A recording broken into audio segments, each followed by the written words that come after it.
তুমি মোৰ বাবে এই সপোন যাৰ তীৰ্থক হোৱাৰ আশা কোনোদিনেই নাই। তথাপিও আজিও তোমাৰ কথা ভাবিলে মুখত মিচিকে হাঁহি এটি জিলিকি উঠে।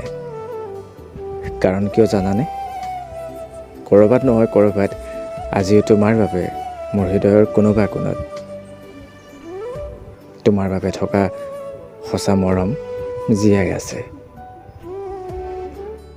কেনেবাকৈ উশাহ লৈ তোমাৰ হেজাৰ প্ৰতাৰণাৰ পাছতো যেন হৃদয়ত তোমাৰ বাবে আল ফুলে সজোৱা গোলাপ ফুলৰ পাহি মৰহি গ'লেও